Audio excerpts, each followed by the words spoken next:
Welcome to Spotlight. I'm Liz Wade. And I'm Ryan Geertsma. Spotlight uses a special English method of broadcasting. It is easier for people to understand, no matter where in the world they live.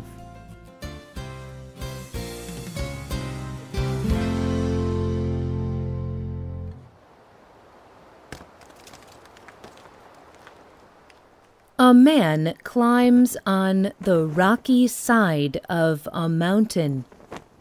He holds on to a thin rope. He has covered his head and shoulders with a cloth. The man raises a long stick with a sharp point. He is a hunter. But he is not hunting an animal. The man on the mountainside is hunting honey. This sweet food is made by flying insects called bees. The bees fly all around the man. If they sting him, it would be very painful. If he falls down the mountain, he will most likely die. But if he succeeds, he will bring valuable honey home. The honey hunter is taking a big risk. Today's spotlight is on honey hunters. If you walk through an area with many plants, you may see and hear bees. These yellow and black insects fly from flower to flower. They are collecting a liquid called nectar. The bees take the nectar back to their home, called a beehive. Bees make their hives out of wax. The wax hive hangs down from a tree or high rock, and thousands of bees sit on it. All these bees were born in the hive. They live and eat there. The wax of the hive has many holes in it. The bees put the nectar in these holes. Soon, the water evaporates from the nectar, leaving a thick liquid. This liquid is light brown or yellow in color. It tastes very sweet. It is honey. Bees make honey to eat as food. But many other animals like to eat honey too, including people. People have used honey as food and medicine for thousands of years. It is a special food in many cultures. People eat honey to help with sickness, such as a cough or throat pain. In many cultures, people also put honey on their skin. It keeps skin soft. Honey breaks down bad bacteria and helps to heal wounds. But to use honey, people must first collect it. Some people take care of a beehive, but in some places, people collect honey from wild bees. This is common in many parts of the world, especially South Asia. Honey hunting is a local tradition in southern India. But this traditional custom is not easy. The bees in southern India are large. They can grow up to the size of the smallest adult human finger, and these giant honeybees build their hives on the sides of mountains. It takes many years for a honey hunter to learn to collect honey from these hives. From a young age, the honey hunter learns everything about bees. He practices climbing hundreds of meters above the ground. Then, the honey season arrives. The honey hunter prepares for many days. He does not eat meat. He does not sleep with his wife. He stays by himself.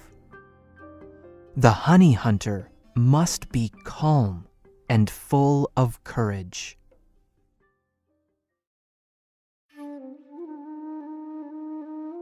The day of the honey hunt arrives.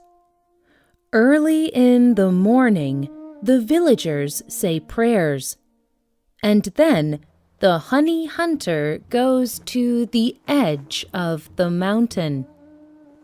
He climbs down with a rope made from small tree branches. He lights some dry branches on fire. The smoke makes the bees leave the hive.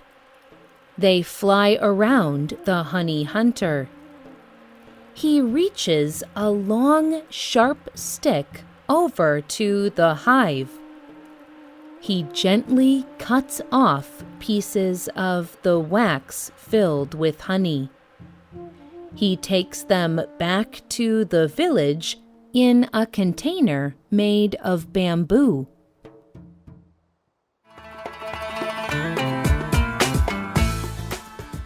When the honey hunter returns, the village celebrates. The honey is important to them for many reasons. Simone G. works for the organization Slow Food International. She writes about the importance of honey. Tribes have been honey hunting in this way for generations. Rock paintings in the area show honey hunters more than 2,000 years ago. Honey was once a valuable resource in the trading system between tribes. It still is an important part of their diet, cooking, and medicine.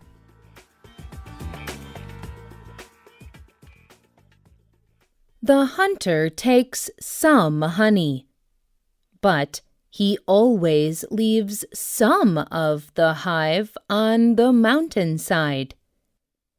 He does not take the part of the hive with the baby bees in it.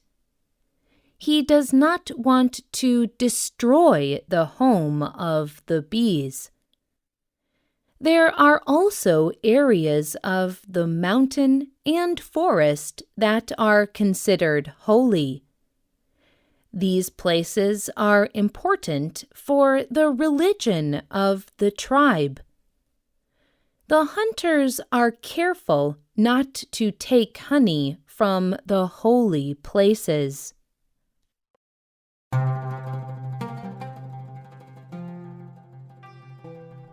But this traditional system may not be enough to protect the bees in the future. The forests where the tribes live are changing. People are planting huge tea farms throughout the area.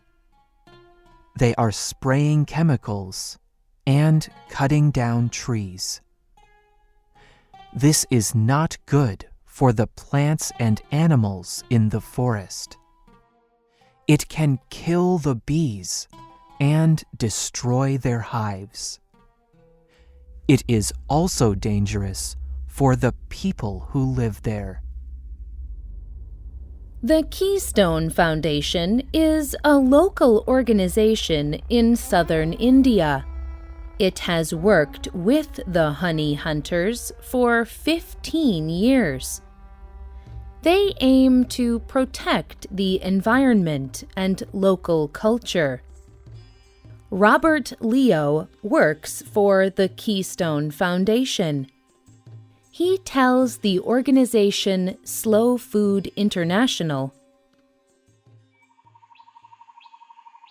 "In the past few years, we have seen many people coming back to forest honey gathering, particularly young people.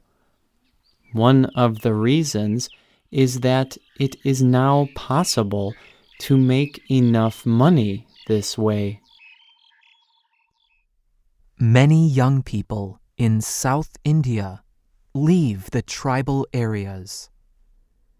They can make more money working in the city. But for the tribe to continue and grow, they must have young people. So the honey hunters have made a few changes. They found ways for young people to make money in the village.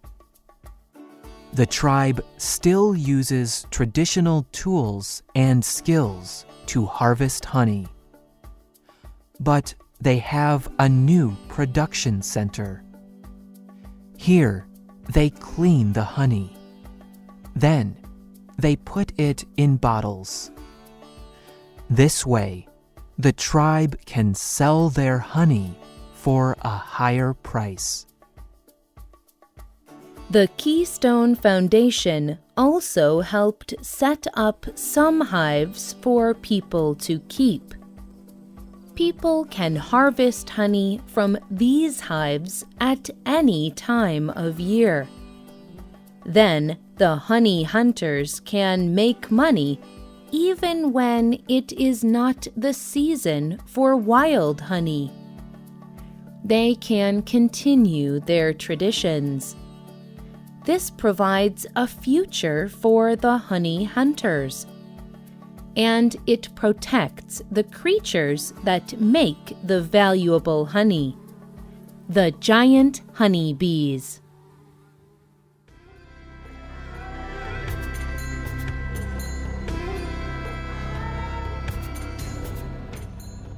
The writer and producer of this program was Reena Dam. The voices you heard were from the United States. All quotes were adapted for this program and voiced by Spotlight. You can listen to this program again and read it on the internet at www.radioenglish.net. This program is called Honey Hunters. You can also leave your comments on our website, or you can email us at radio@radioenglish.net. And you can find us on Facebook. Just search for Spotlight Radio. We hope you can join us again for the next Spotlight program. Goodbye.